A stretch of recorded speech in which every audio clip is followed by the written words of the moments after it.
Welcome, everybody, to Dead Talk Live, and it is my honor tonight to have BJ McDonnell with us. BJ, how Hello. you doing, man? I'm good. How you guys doing? We're doing good. It is our pleasure and honor to have you with us. Let's talk some Victor Crawley. Okay. That, It's been a man, long time, but let's go. that's a beautiful face right there, man. That's a face only a mother can love. Oh yeah. Well, yeah. I put her through a rough time, so yeah, she still loved me, so it's all good. Before we get started with that, how'd you come across meeting Adam Green?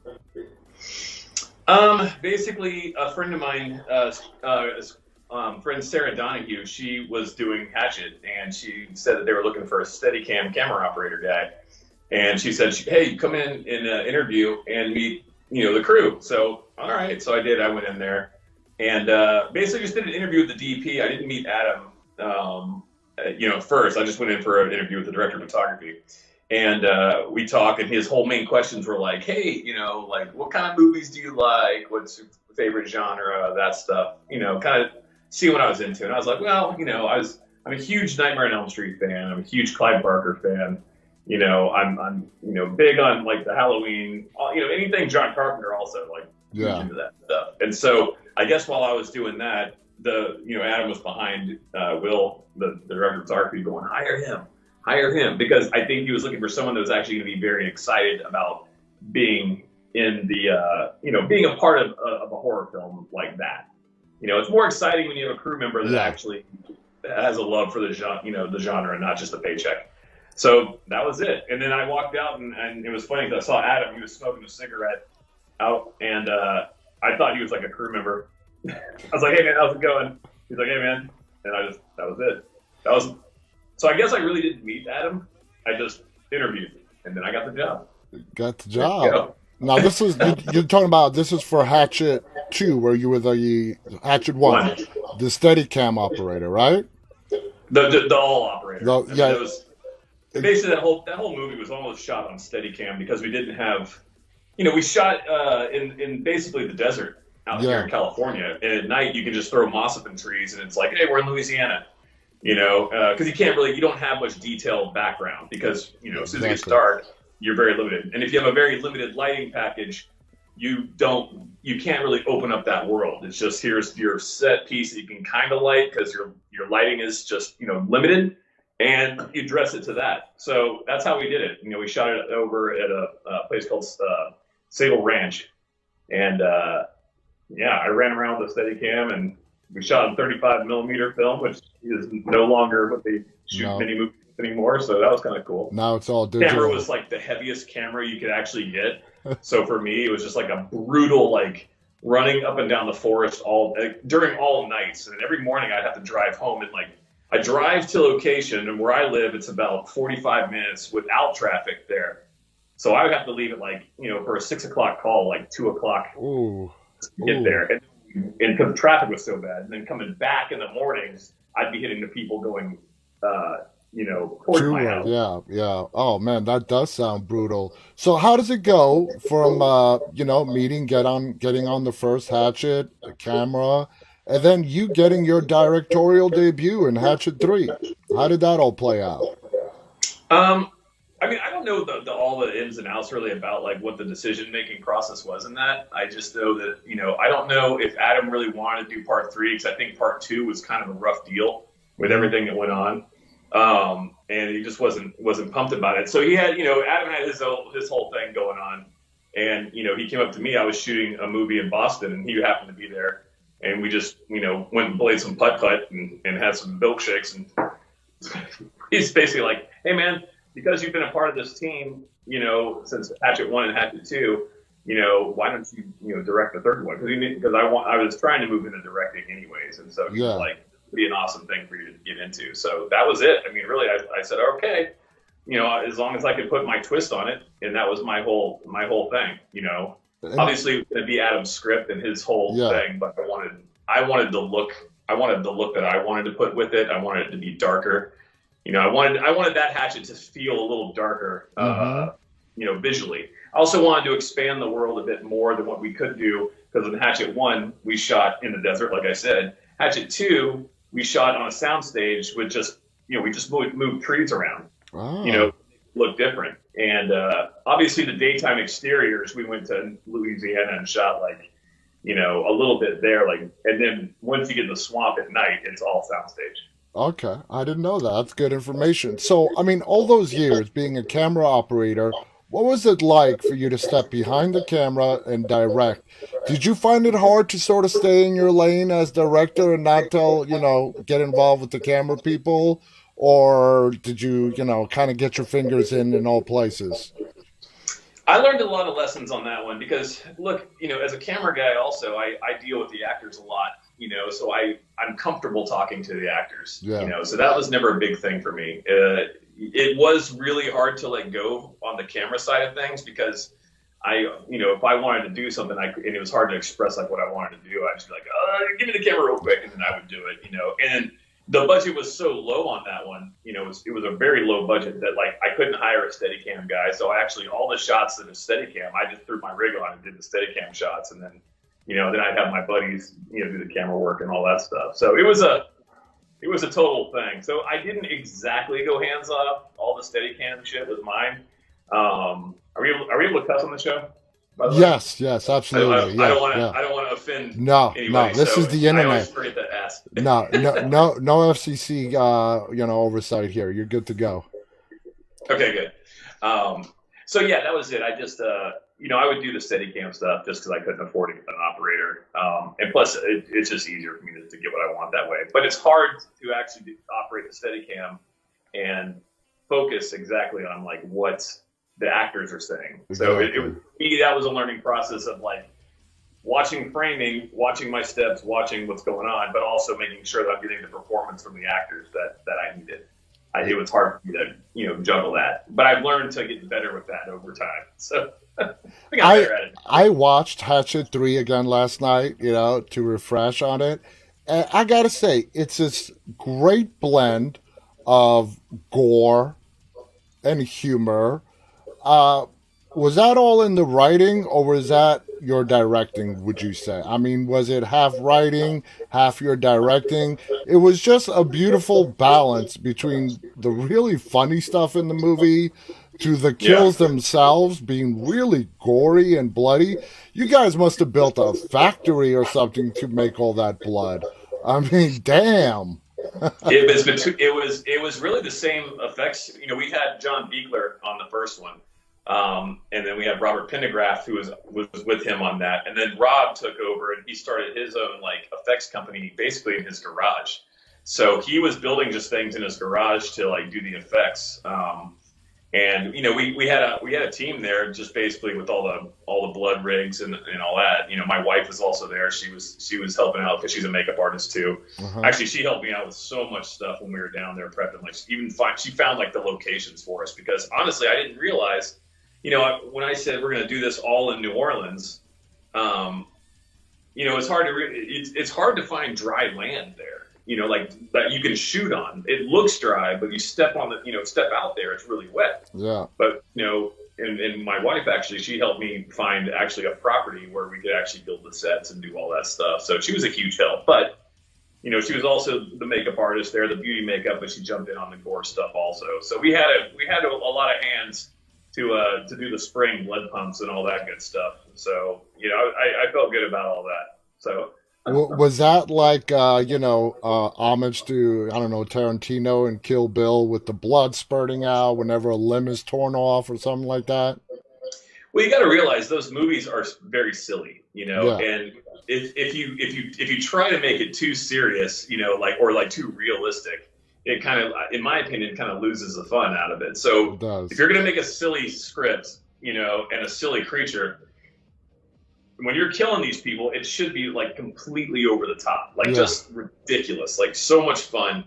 I always compare it to like, you're doing something like that, you want it to be a roller coaster ride and just make it like so over the top, it's insane. I mean, even Hatchet 1 was so over the top when we did that stuff. Yeah, but I drove home covered in blood all the time.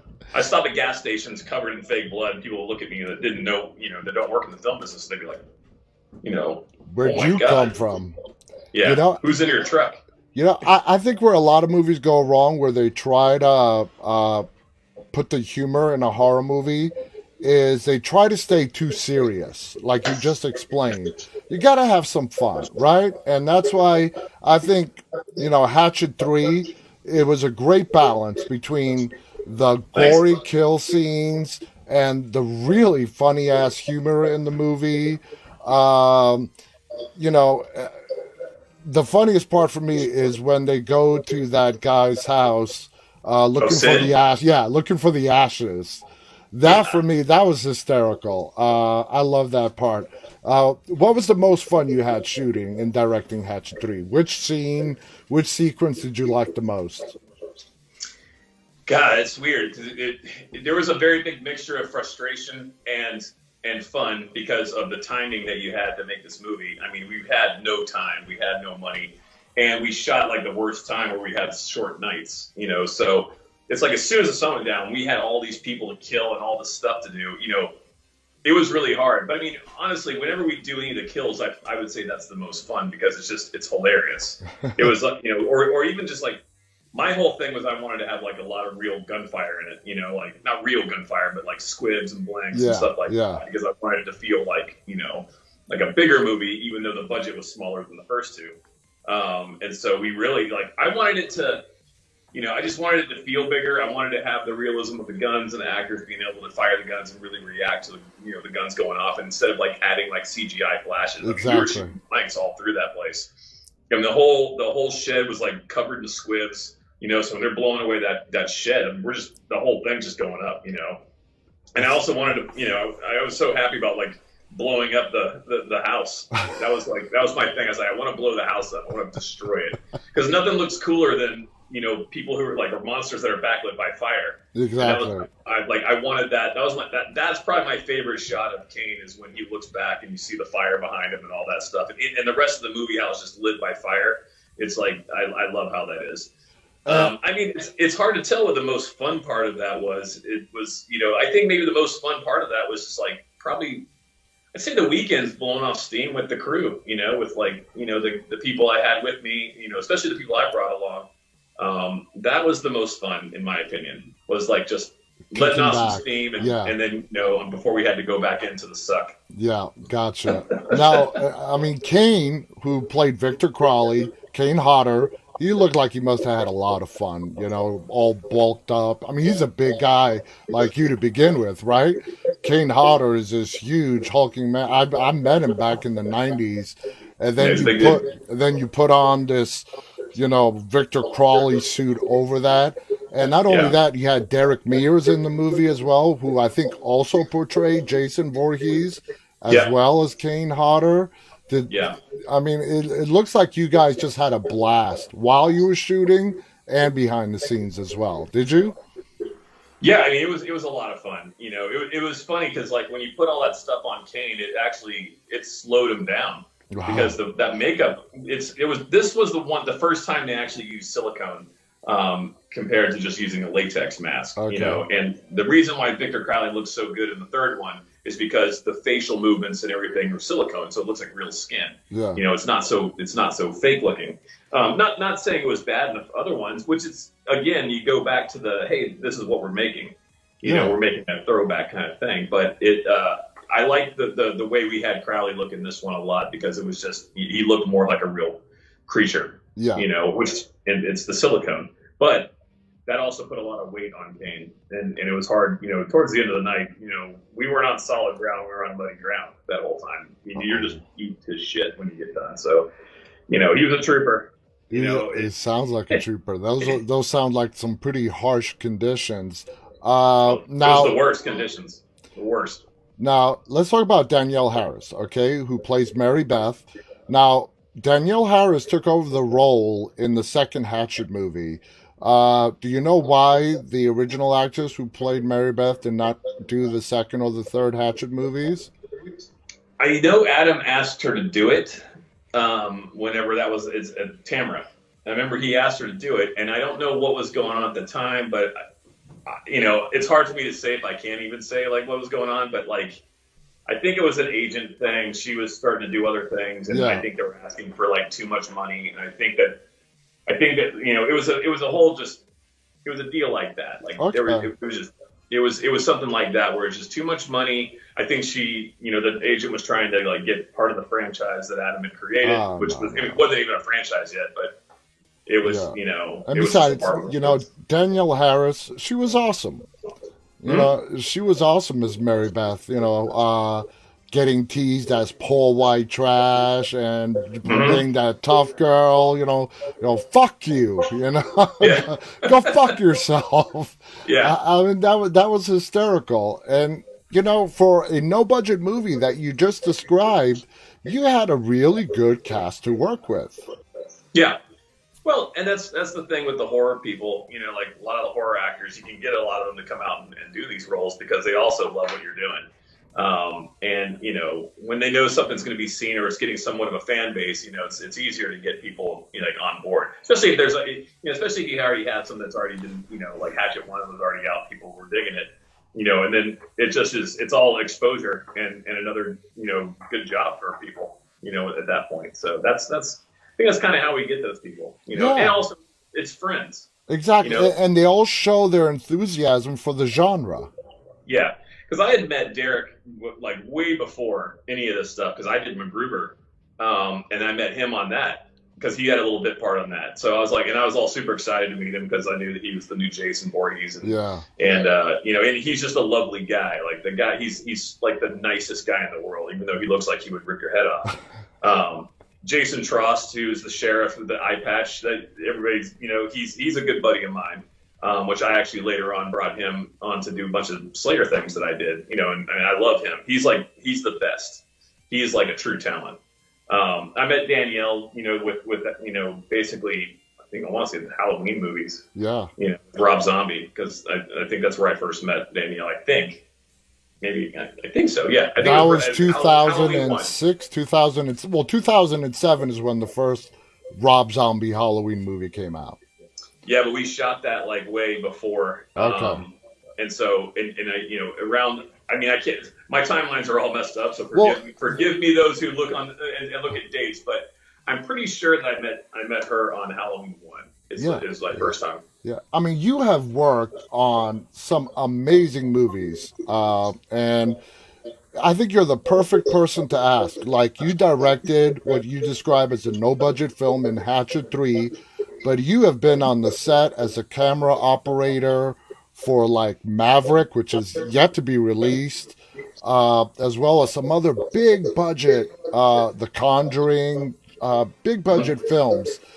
I mean, I always love asking this question, going from a no low budget film to going to a studio project that has tens of millions of dollars invested in it. What is the biggest difference I mean, besides, having a person for every little task, what is the Right. first thing that pops out at you? My main thing, and also as being a director, is I feel like the doing bigger movies like that. It's the time you get to do it. When you're doing a no budget film, you don't have any time. And if you don't make a day and you have to try to figure out how to get the rest of that scene done when you're Yeah, on like a schedule where they can't just add days because yeah. you add days, that's adding money. And usually the low budget movies are so planned out to the T, like you have to get those things done, with a little contingency plan if you're lucky. The best thing you have on the bigger budget movies is the time schedule, the amount of time you get to shoot sequences. Like, I mean, for instance, like the first Jack Reacher, we did that movie, and there's a bathroom fight, a fight in a bathroom Yeah. with two guys against Tom Cruise, and I think we shot that fight sequence for 4 days for Whew. like a little piece of the movie. I mean, it's like that kind of, it's like that. Like Okay. time is your worst enemy as a director. It's watching the clock and trying to make sure you get everything you can get, and also making sure you're getting the performances you need, and make sure you get the camera moves and like the cool shots and things like that. It's like in my opinion, I think the worst enemy is the time schedule. That's Okay. that's that's the biggest difference I see. Obviously, on bigger movies, you get the bigger toys that make the shots look cooler. You get the techno cranes, you get the cable cams, you get all the cool stuff. And when you're doing low budget movies, you're just like, oh Christ, I hope this works. Now, you have worked with Tom Cruise, like you said, in Jack Reacher, in Maverick. So you've probably been up close, face to face with him with that Steadicam. I mean, Oh yeah. what's he like to work with? We hear he's very professional on the set. He's, knows. I mean, obviously he's been doing it forever. What would be your description of his work ethic?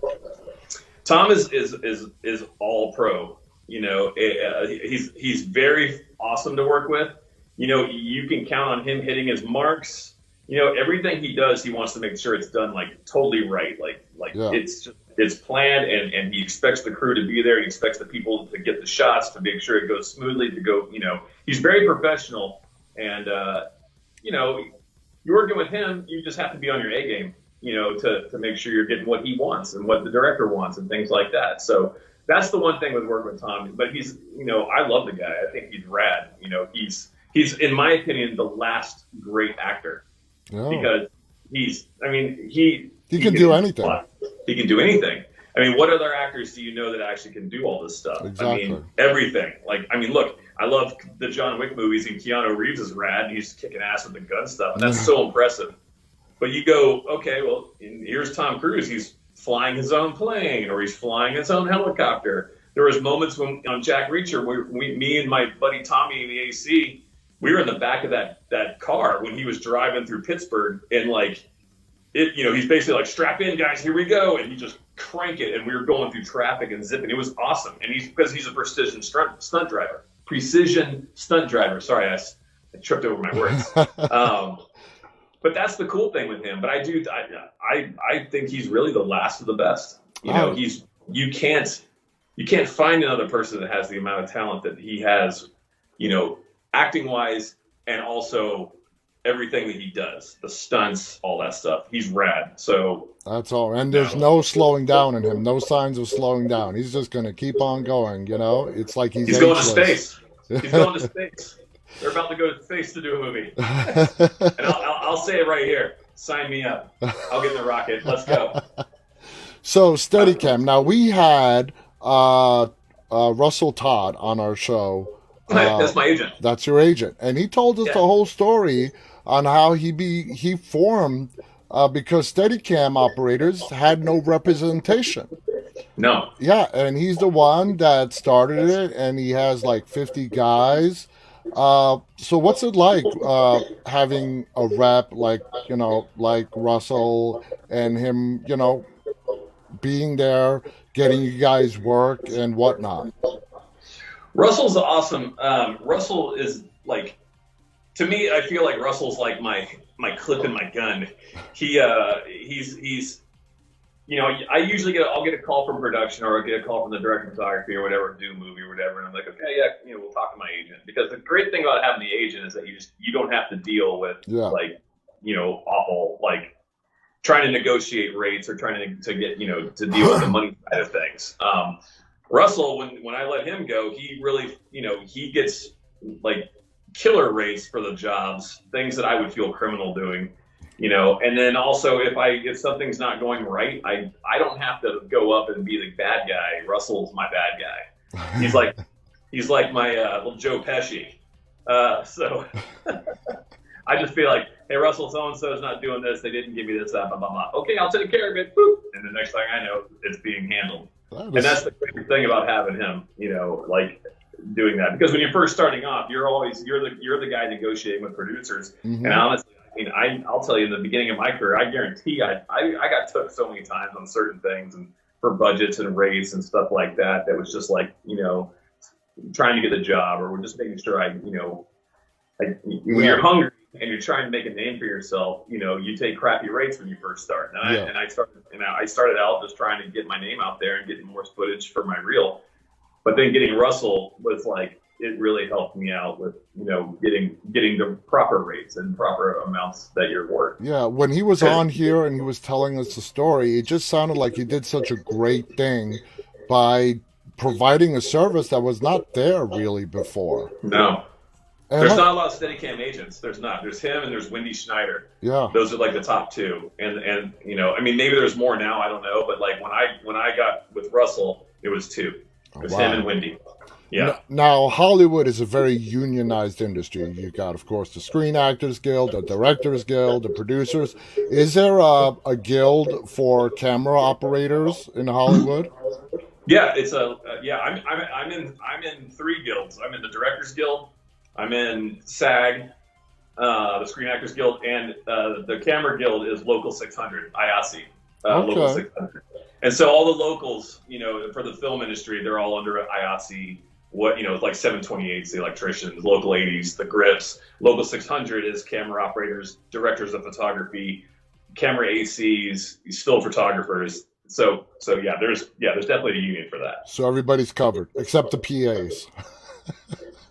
Yeah, I know. Oh, Yeah, hopefully with these new contract negotiations, maybe they'll get more of a more of a bone thrown to them. exactly, The exactly, hardest working people on sets with the most unthankful job, and exactly, thank God we have them. exactly. Absolutely, totally agree with you there. Now, how did you get involved with the Conjuring universe? So I started off. I got a call from Maxime Alexandra, and he called me to do Annabelle 2. Mm-hmm. And so I ended up doing that with those guys, which then I started getting calls for like, Maxime, he shot The Nun, but then he was doing something else and they had to do reshoots of The Nun. So then I got called to go do the reshoots of The Nun. So I did the reshoots. And then the DP of that, Michael Burgess, who's awesome, he ended up doing Annabelle 3. So I jumped onto that. And then we ended up doing another James Wan movie that's coming out. It hasn't come out yet, called *Malignant*, which is it's going to be awesome. And then I did. Sorry. Before the Annabelle 3, I met Mike Burgess on La Llorona, The Curse of La Llorona. Oh, good movie. And so then I did that, the reshoots of that. I didn't do the whole movie. I just did the opening and the ending and a couple stuff in between. And then I did the Annabelle 3, and then we did the James Wan thing, and then we did Conjuring 3. What do you think as a fan of the Conjuring universe? Annabelle, the Nun, the whole nine yards. What do you? I'm a big fan of the Conjuring universe. I think that whole universe is just an awesome story. Like, it was so simple that basically, especially taking like the Warren story, Mm-hmm. it's like it's a great concept. You take these people that claim they had like done all these things. They have basically a Raggedy Ann doll that's Annabelle, Yeah. saying this doll's like super cursed and it's locked up, and James is good about finding those kind of stories, and I think what he created there was just something that's like mystical, but also like you can read about it. It's you can actually see that these are actually real things that people claim really happened. Yeah. Not so much the movies that we build, but the situations or the storylines around them. The whole Exactly. Annabelle doll thing is like got a whole mystery behind it, and the Conjuring of the Warren stuff. It's very it's just really interesting. I think it was like a no-brainer, and as smart as James is, he jumped on there and saw a really awesome thing and Oh started this yeah. whole. Now And James it's great. James Wan. I mean, you know, having a success with one franchise, okay, somebody might have stepped back into it, but movie after movie, especially in the paranormal realm, I mean, he's just spot on and great with that Yeah. subgenre. Now He knows you how to scare. He knows the right timing for the actual scares. And so and that watching James work has been like the thing for me is as a director also is that the best schooling that I can honestly get is being on set with multiple directors because okay. I learn the good things. I also learn some bad things. I can watch the mistakes. I can watch the wins. And like working with James it's actually very interesting because I get to watch like how get to see how he works and how he'll come up or he'll watch something and if it's not working he'll figure it out and he'll change it and then voila, you got it. He's the master of actually knowing the right timing of scaring people. So that's You what know, you would say is his secret, knowing exactly when to pull that scare trigger. I think for the horror stuff, he's very good at that. I think Hmm. he knows exactly when to do that. Plus, he's just a great director overall. Like he's really great with the cast. His stories are awesome. He's very much knows what he wants, and it's really awesome to watch him work. I've tried to take some of his stuff with me a little bit, and I would love hopefully that to works out. I would love to talk to James. I mean, like he's done Insidious, of course he's done Yeah. The Conjuring. Just Knowing him, would you say that because that's where his success lies is in the paranormal subgenre? Having met the guy and knowing him, would you say that's where his passion is in the ghost stories, the paranormal, the supernatural? I think I think he, I can't answer for James honestly, Yeah, but like I think that honestly he got started with the horror thing with Saw, and like that was an amazing, yeah, like very, and that movie when they did it was a low budget film, it was. all shot basically this one location, called Lacey Street where they used to shoot Cagney and Lacey, Yes, and all those sets are these different like it's funny because whenever I've gone there, and I haven't been there in a while, but when you go there, you see exactly every room, the freezer room, you see the loft that they lived in. It's all right there. yeah, And he just told a really good story with a very twisted ending where you just go, whoa, that ending. So I think that he gets, yeah, I think he definitely has a heart for the genre kind of stuff for sure. But I also think that the action things and the superhero stuff, I think he loves that too. He's yeah. also, we always talk about video games. He's a video gamer too, just like me and my wife. So we get together. I'm like, did you play the new Assassin's Creed? He's like, oh, I did. Yeah, I love, like so. We'll talk video games a lot when we're on set. Now, as a director, let me ask you, yeah, big budgets are great. They give you time. You don't have to stress about getting everything done in like X amount of days. But to really make a good movie, and there have been some gems that have come out there, no to low budget. You need a good story first off. You Yep. need good acting, and yeah, having that extra money is great. You can add the CGI, you can invest in the special effects, but bottom line, you need a good story, good acting, good directing. Do you agree with that? I always think that you got to have a good story first. Yeah, I think that you really have to have that. That's the most important for a good movie. And there's one thing about having a low budget kind of movie. The one thing I will say about doing that is that you have to figure it out. You have to figure out like how to get it done. You have to figure out how to execute things with the little money that you have. So you actually get a little bit more creative in the pre-production of, thinking about how am I going to do this? How is this one shot that I'm trying to do going to actually work out? Like yeah, what am I going to have to do? And nowadays it's kind of easy to do some stuff like shooting plates and like editing's gotten easier and like being able to like shoot a plate and put someone over here that's not there at the time or things like that. You have to start getting really creative yeah, when it comes to that. And then at the end, like my buddy Marcus Dunstan, we always talk about it, and we always end up shooting like inserts in our garages. Like literally, like I think the collector movies that we did, we shot in his garage, shot inserts, the close-ups of latches of the case, like masks going on, things yeah. like you shoot in your garage to get these Jeez. shots that you need because you didn't have the time to do it, or you just didn't get it because you're moving so fast, or whatever, or whatnot. You have to get creative. Exactly, exactly. Do you I have a just shot a whole teaser in my garage for a thing I'm trying to get off the ground. Like me and my buddy, we just got together and jumped in my garage, and I wrote all these different shots that we're going to do, and we're editing that together now. So it's like you just have to get creative. creative? Exactly. That's the bottom line. Creative. Don, do you have a special affinity for independent films, guys being creative and coming up with something really a great final product at the end? If I know that it was something very low budget and I see someone accomplish something pretty amazing, I applaud that. Like, because it's very hard to do. You know, I say like the things that I've done, or like just like being able to work on the bigger budget movies and then being able to work on the smaller budget movies. You can see how a bigger thing is accomplished, but then you can kind of go, okay, but you could also maybe do that with this little teeny thing, or like you kind of learn a little bit more of that process just by watching like what it really takes. Okay.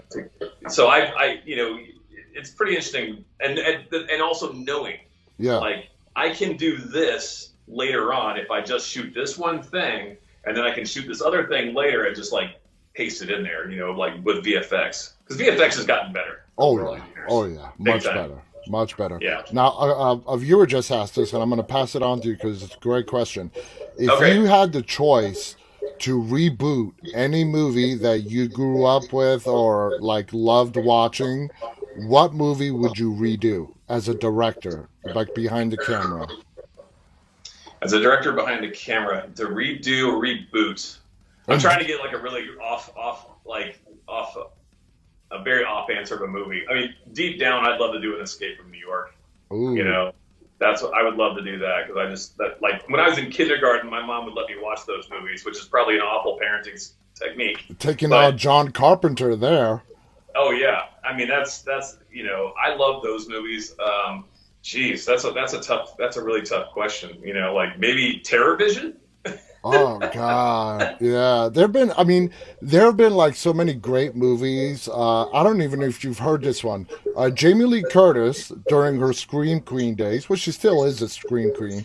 She was in a movie called Terror Train, Yeah, and I absolutely love that movie. But most people have never even heard of it. yeah, But it's those kind of movies. Then you got like John Carpenter with The Fog. yeah. The Uh, Fog is awesome. I mean, it's brilliant. John Carpenter is like what James Wan is today. Yeah.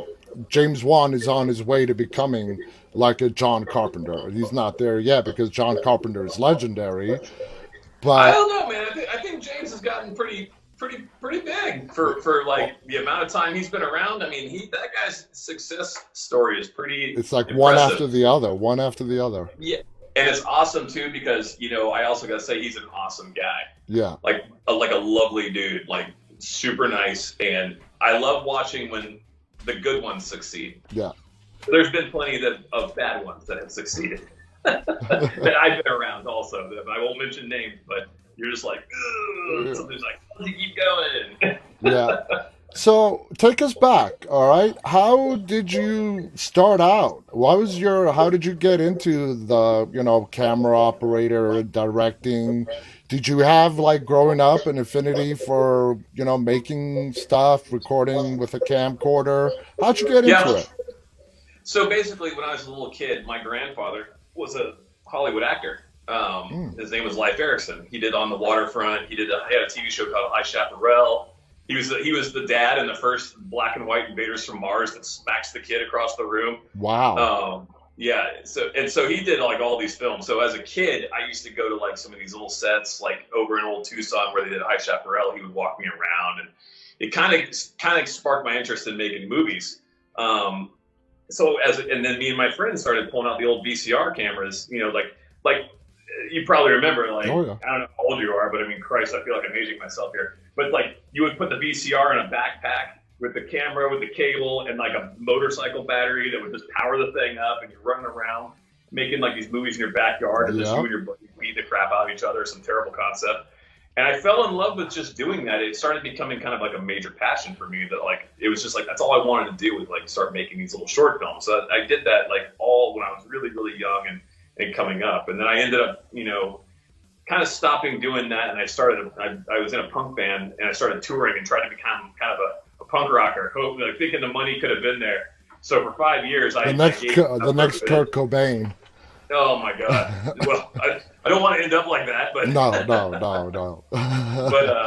but I toured with the punk band for like a good 5 to 6 years, and when that kind of fizzled out, I just didn't have any. I didn't know what I was going to do, and this is all. I grew up in Florida, so I was just kind of stuck. I was like, I don't know, what am I going to do? The only other thing I like to do is like movies, and my buddy Jason, that was in another punk band, he ended up marrying a girl who got him in the film business in Richmond, Virginia, and they said they were going to move to Los Angeles. And I said, hey, I'm going to move to Los Angeles and go to film school. So I went to film school at Los Angeles City College. And then when I got out, I went right into being a grip because that's what my friend was. Yep. And then I started learning set etiquette, and I got way more into it again. Like, oh, this is what I want to do. And oh my God, I can actually make money like doing this. And you're the thing of the film industry is you're your own boss. Yeah. You get your jobs, you take the jobs, then you can take as long a time off as you want, and then come back and get the next job. It's kind of an awesome career. So that got me, once I got done with the punk band, I went to school, wanted to get back into directing, and then I fell in love with camera operating, which took me away from what I came out here to do, and which I'm so glad I did it because it taught me so much. And Hmm. I went full bore camera operator for like a while, Yeah. and then I just said, you know what, I want to direct again, and that's where it all started happening. So I'm still doing both right now. And you have a very impressive resume. Now tell us what, I mean, the Steadicam operator, when Russell was on, he explained it to us, right? Hydraulically controlled. It's as if the camera is on a tripod, even though it's not. You're holding it. Well, we're the tripod. Yeah. We become the physical tripod. But yes, Not, it's like a. Oh, go ahead. no, I was just going to ask when, like, what type of scenes require a Steadicam? Is it the real up close? Is it a particular kind of scene that you would go from a camera that is on a tripod to a Steadicam? Well, I mean, look at The Shining. Oh, You yeah. know, when the camera's free to go wherever it wants, it's now you're a part of this person. This is your vision. You're seeing what's happening. You're going with it. I think that was like that blew everybody away when they did that. When people saw The Shining, just the way the camera just keep on going, and it was so smooth. It wasn't handheld. Um, with the Steadicam stuff, what usually it becomes walk and talks of people talking. It becomes a technical shot that, like, look at all the Scorsese films, like the Goodfellas stuff. The Boogie Nights opening where it's going through the club and all that. Like, when you can choreograph a really beautiful shot and tell a story of all these different bits and pieces that interconnect with each other, and basically ending with like a final actor or something like that. That's where the Steadicam kind of becomes like the best tool. Yeah. Like that's usually the best use of it. Now, going back to the Hatchet thing, because we couldn't afford a dolly, but they could afford me and, my Steadicam rig, that's another use of it right there, because we're shooting in the woods. There's no time to lay dolly track, and I throw the rig on and we can make beautifully choreographed shots moving all through the forest, and you move fast. That's the other side of it. A lot of low budget movies love the Steadicam if they can get an operator to take the rig. So hold on a second. So Steadicam operators actually own their own rigs? Yeah, that's the main thing. As a Steadicam, you own your own Steadicam rig, because going back to the money aspect of it, you rent that also. So as a camera operator, also in a union contract or whatever, I make a certain amount of money that is negotiated through Russell Todd. Yeah. Usually because I'm going to be getting the crap beat out of me wearing a Steadicam rig. I get a higher rate. He'll negotiate higher rates than what the union rates usually are, because I'm getting beat up. Yeah. So you make a certain rate with the union, and then you basically will rent your Steadicam rig per week, like with a 3-day cap. So you make rental money, and that's where the money is. Rentals in this business, for anyone that's aspiring to get into the film business, I'm telling you right now, rentals. Now, how as much? I'm not talking about buying cameras. I'm talking about, like, people have cranes they rent. It's crazy. Remote heads. The Steadicam is a killer rental. Absolutely. And it's taken me all over the world, and it's been the best tool ever.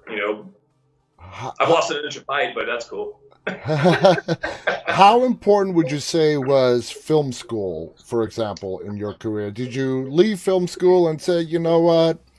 All right, I might have learned something here and there, but at the end of the day, we all know we're adults. It's getting out there. It's the real world experience. I'm not dissuading anybody from going to school here. I just want to get your take. How important was film school to you, to what you're doing now? If I would have known what I know now, I would not have gone to film school as to where I wanted to be, because in my opinion, it's kind of a waste of money. Yeah. I should have took that money and I should have put it towards like a short film and put it in festivals. But that's not saying it's not. I'm not swaying anyone from film school. But if you want to be a crew member on a set, my opinion is just meet some people, get in there, PA, learn the rope, because the best knowledge, while you also are going to end up getting paid sooner than later, is getting that set knowledge and meeting the people, because it's all about the communication and the people that you meet. It's all about, like, connections. It's the connections. So, but if, say, you want to be a producer, or say you want to learn how to do editing, the computer aspects of that. Sure, you can go meet an editor and do that, but it's kind of hard to meet just an editor if you don't know where to go. Yeah. I think that might be important film school stuff, where you learn the legalities of the contracts and that kind of side. But in my opinion, and this is just my opinion, I don't expect anyone to say, well, you said BJ, I would say go work. go get on a set. I agree. It's the fastest and easiest way to get yourself going. And then you can start out doing whatever, and you can go, you know what, I really think that doing props is cool, or Yeah. hey, I really think that what the grips are doing is cool. I think I want to try that. And you meet the grips, and they go, yeah, the next job will bring you on board, blah blah. And you go, and I mean, that's really the best part about this business is you don't have to get locked into doing just one thing. You can be a craftsman at a bunch of different stuff. I mean, that's for me. It's like I direct and I operate. I love it, and I don't care like either one. I'm Yeah. happy to get both. It's like the best job in the world. Do you Both of them. remember the first professional set you ever stepped foot on? The first professional set. Well, a lot of the sets I started off on were very low budget, so they weren't the best or professional. Look, they were doing cool stuff, but like it wasn't very professionally run. There was a movie that had Lou Diamond Phillips in it. Okay. That was like, for me, that was like, oh wow, it's Lou Diamond Phillips, Young Guns. I was so excited. He was so cool, like so nice to work with him. So that one was like my first union movie that my buddies got me on. That actually they got me on before the movie flipped union. Uh-huh. So say if you're non-union and you get your name with the production, you fill out your paperwork, and the movie flips union, you got to get a certain amount of days to join the union. Yeah, I know. Yeah. So my buddies got me on this job at Flip Union. I got my 30 days, and that was basically my first real professional movie. It wasn't a huge budget either, No. but it was a union movie, like a low budget union movie, and we did things the right way, and it was a great learning experience. What were you a camera operator on that set? I was a grip. Grip. And for people I who started off don't as a know, grip. yeah, for people who don't know, grips they're like, people might think, oh, they're the ones who hold the boom. No, grips are the electrical backbone of a set, correct? Not the electrical backbone, because that's the electricians and the gaffer. That's the gaffer, that's right. Gaffer and the electricians, that's the electrical backbone. Okay. The grips are basically like the Navy SEALs of filmmaking. They're like the guys that have like they do everything. They push the dolly with the Yeah. camera operators on it. They control the booms ups and downs. They shape the light. So like the gaffer sets a light. They end up putting the diffusions. They shape the shadows. Anytime you see any cool shafty shadow lights in movies, that's all the grips. Yeah. They make all that stuff. It's the electricians too. They're setting the lights, but like the shaping of lights are like that cool bit. The grips do all that. The grips also rig all the truss work, all the big stage stuff you need. They're like seriously, movies would never get done if you didn't have grips because they're Oh yeah. There's like so I said, many the Navy SEALs Yeah. of the grip world. there's so many elements that go into making a TV show or a film. Like, let me ask you your opinion. You're a director. People ask, why do you need a director of photography when you have a director? And I've told them, well, a director of photography is the person who sets up the cinematography to achieve the director's vision. Like, Yep. who was your DP for Hatchet 3? My DP was the same DP, Will Barrett that did the first one. And then my second unit DP was my friend Eric Leach, who has also gone on to do all the other things that I've done, like the Slayer music videos, and Yeah. there's some other stuff that's coming out soon, but I can't talk about it. So how And important would you say a DP is to a production? I think it's like vital to me. Yeah. It's vital to have a director of photography because the director, I want to work with the actors and get the performance that I want. Also, once you get time to work with your actors, it's really great to work with the DP. Like, you rehearse the scene, you send your guys back. And even in pre-pro, you work with the looks or the ideas you have, and then you let them take care of that. Because honestly, it's great to be like, I'm a one-man band. I can do it all. Whatever. Good. You want to stress yourself out on a set? Go ahead, man. Like, you do that. That's game on. Yeah. There's a Robert Rodriguez, and he's impressive, and I do love his stuff. But you know what? Like, for me, I say surround yourself with the most awesome people you can put around you. That's how you do it, because you get those people on a set with you, they're just going to make you shine. Yeah. And then you can also concentrate on the directing aspect of it and all that. Not so much like, all right, I got my actors ready. Now I got to figure out how I'm going to do this shot. I mean, your days would last forever if you didn't have that. So the director of photography is the one that's like really in charge of the look.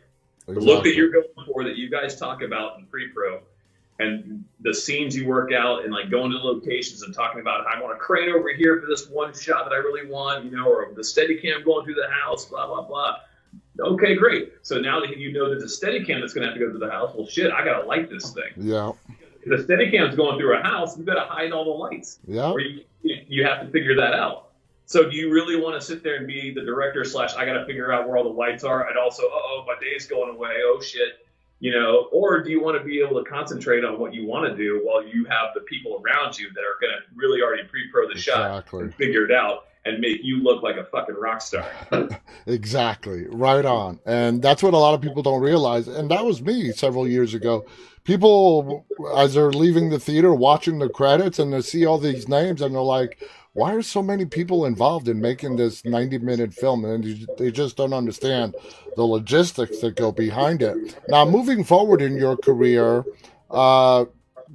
you want to get more involved with directing and sort of move away from the Steadicam camera operator, or do you want an equal split of both of them? Do both. Continue doing both. Look, doing full-time directing would be amazing, but I actually still love doing the camera operating too. It's hard for me to give that up because the camera operating job for me now is just as simple. I walk in, I do my shit. It's become like riding a tricycle, a bicycle, sorry, or maybe a tricycle. You need 3 wheels when you've lost height from wearing Steadicam, right? It just depends on what comes. I'm happy either way. Like, I love both things. It's just, whatever. I'm happy. I just, maybe, in my 20s I was super gung ho, but now I'm getting older and the Steadicam's getting heavy. Every year that thing gets heavier, and I'm not kidding. It's a great tool, but it's a young man's game. I'm still doing it, so I'm not like, I'm not now, but I hear every you. year catches up to you. I hear you. Now, you've been all over the world. What was your favorite location to shoot? Oh, wow. I really enjoy Spain. I did a movie in like the beginning of my career called Americano, and we shot in Pamplona, and it was Dennis Hopper, it was Joshua Jackson, Leonor Varela was in it, and we basically went and shot during the Running of the Bulls Festival. Wow. It was just an amazing thing to be a part of. I don't condone bullfighting at all. I don't like it. I think it's terrible. I love animals. Yeah. But that's their culture, and that's the thing that we were there. We were there shooting in that festival. We didn't really shoot much of the bullfight. We shot a little bit of it. It was rough. But, like, the food was amazing. The people were amazing. Just a couple hours away, I'd go surfing over in San Sebastian, like on the weekends. And we went to all these different cool locations and saw the, up in the mountains, the Pyrenees. It was wonderful. And so, I really, really enjoy going. Like, I like Spain a lot. I think it's fantastic. What would you say was the location that really kicked your ass? Like, was the harshest working conditions on you? Hatchet 3 was awful. Now, Hatchet 3, you said you actually shot it in Louisiana, right? We shot it in the swamp. Yeah, like, in the Bible. Yeah. My genius idea was, I want to make sure that we can expand the look. No matter where you look, I want this movie to really be like, we are in Louisiana. We're in the swamps. That's why the whole thing was just totally there. And, it was rough. People got freaking, deep poisoning. We had alligators come up to the Crafty, at nighttime. We had, like, lightning would shut us down. So, like, again, going back to I don't have any time for any kind of mess ups. Well, a storm comes in and lightning starts. You have to shut all the generators off. Yeah. To wait for a storm to pass. So we'd just be sitting in the middle of the swamp in pitch dark because you have to turn all the electricity off, waiting for the storm to pass. And I'm amazed we actually finished that movie.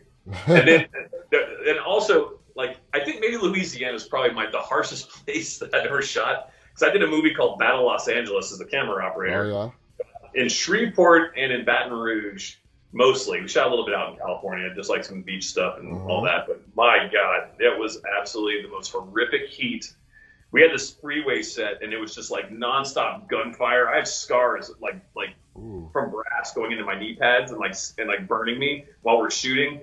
Like, the explosions. It was just so hot and miserable, and it was like a 4-month movie, something like that, and it just nonstop. Just they had this dust, this bone dust. They were burning oil to make the fog that would come in at the beginning. So they had these giant, like, Ritter fans and they had these big, huge tubs of oil that they were burning, and the Ritter fans would just all be lined up and blowing all this oil in like this burning oil, not like a I know it's what not you mean. Yeah, mineral oil. We weren't yeah, burning like yeah. crude oil, a mineral oil that they're like, oh yeah, it's totally safe for you to ingest this. You'll be fine. And literally by the end of the day, you'd go back to your room, and I would send pictures to my wife. And be like, look at me. I'm like covered in black bone dust, dirt, and then this mineral oil. I could feel it in my lungs, and I just felt heavy.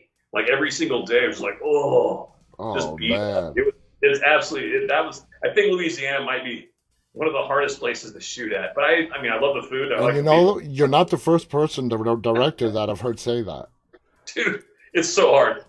But it's cool. And look, the aesthetics of it, like you shoot something like Interview with the Vampire, you go to New Orleans, that whole vibe there is absolutely Oh yeah. wonderful.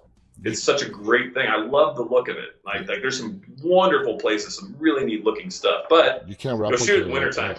Or that little bit of time it's actually cold there. Now, we only have time for one more question. This hour just flew by.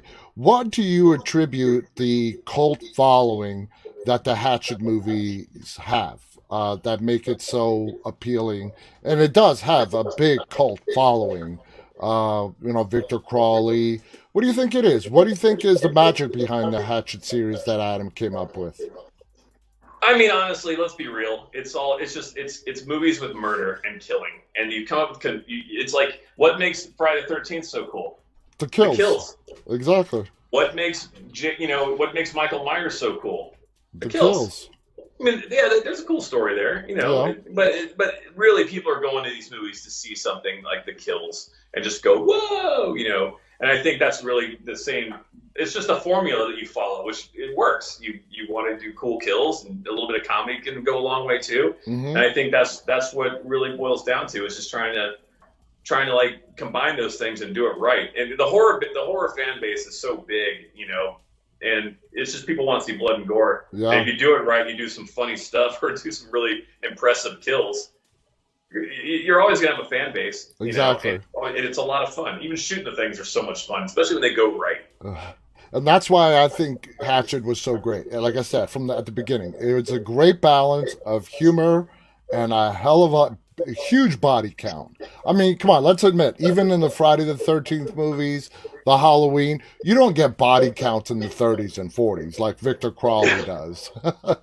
Yeah, that was the main thing. We always said we got to kill as many people as we can. And every time we did the movies, we tried to up the ante as much as possible. Like really, just try to throw in as many kills as possible that you could get in there because we were just always trying. We knew there was gonna be like people counting. Yeah. People Yeah. who killed this one, or like the creative kills that we did, like the whole kill that we did with Schneiderman in part 3. That was my idea. I wanted to like do what we did to him, which is I remember everybody go, "That's kind of mean." I'm like, "Yeah, but it's kind of awesome." When we actually like rip his arms off, he gets impaled by a flaming piece of wood, his arms ripped off, and then he's drowned in mud. Yeah, yeah, and as he, what I remember as Victor is like pulls it out of him, he's like, "Fuck!" As he's dying, he's like, "Fuck you," or something like that. Yeah. That You was might be, awesome. hey, if you know you're getting your arm ripped off, you might as well start cursing if you're going to Exactly. die, right? You're gonna go. You're gonna go. Might as well go out in style. You can either BJ, curse or you can pray. You got 2 options. BJ, this has been an absolute fascinating hour, man. Thank you so much it's been for a blast. joining us. Yeah. I've Thanks learned all a who's lot. listened to us jabber on. Thank you to people who are listening to it. Absolutely. I appreciate it. Absolutely. The fans love it. Thank you so much for joining us. Looking forward to seeing a lot more of your work. Any other final thoughts you want to share before we go? Just keep loving the movies, guys. And if you really Exactly. want to be if you want to go work on movies, don't think you can't. It's all accessible. You can always do whatever you want. You just got to go make it happen. And Exactly. that's really a lot of people get discouraged and they go, I don't know how to do it. You know what? Pack your shit. Go to where all the filming's going on, like Atlanta, Georgia, right now. Exactly. I'll tell you that. Go Yeah. there because that's where the movies are being made right now. Mhm. And get yourself on a crew. It's all attainable. And I'm telling you, it's a great lifestyle. You work hard. It's a hard job. And it's hard hours. But I'll tell you what, it's You get in there any way you can, even as a PA. 100%. Yeah. Most people say, yeah, I did a bunch of faxing today. I faxed a bunch of copies. Where we come home, we say, yeah, we blew up a building today. It was kind of rad. I mean, come on. There's no funner job than that. There's none.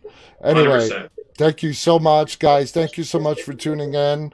It's been a wonderful chat. Till tomorrow, guys. Stay safe. On behalf of BJ and myself, stay walking. Good night. Thank you. Bye bye.